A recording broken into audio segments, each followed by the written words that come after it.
छत्तीसगढ़ के वित्त मंत्री ओपी चौधरी आज झारखंड से लौटे के बाद विमानतल में पत्रकार मंच से चर्चा करत कहिन कि भाजपा में हर प्रदेश के नेता ला राष्ट्रीय स्तर में जिम्मेदारी दे के पुराना परंपरा है। खबर की यहाँ संगठन 12 महीना 24 घंटा 300 दिन काम करते रहे थे। उत्तर कहने से कि उन्ना खुद 6 विधानसभा क्षेत्र की जिम्मेदारी झारखंड राज्य में दे गए है, जहाँ वो घोषणा पत्र बनाए के संगे संग पार्टी की कार्यकर्ता संग समन्वय करके बैठक करत हैं और चुनाव की तैयारी ला अंतिम रूप देवत है। अभी तक के हजारीबाग रामगढ़ में रह के कार्यकर्ता मन से बैठक ले चुके हैं और वहां की जानकारी भी स्थानीय नेता मन से साझा कर चुके हैं। भारतीय जनता पार्टी का संगठन 365 दिन 24 घंटे काम करता है। झारखंड जब छत्तीसगढ़ का चुनाव था तो हमारे झारखंड के, बिहार के, उड़ीसा के, महाराष्ट्र के बहुत सारे कार्यकर्ता कर यहाँ पर भी सहयोग करते हैं।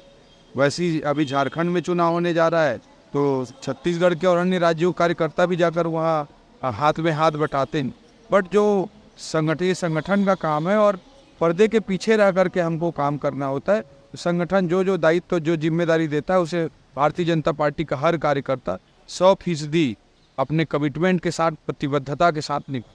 उत्तर कैनेडी से कि कांग्रेस के देवेंद्र यादव बिहार के सह प्रभारी जोन बनाए गए हैं। उखर से एक ही बात स्पष्ट होती है कि कांग्रेस में अपराध करे के बाद भी कोई व्यक्ति ला बड़े पद दे जा सकते थे।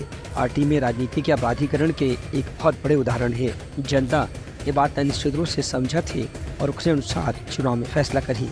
Bureau report, Uttarakhand news.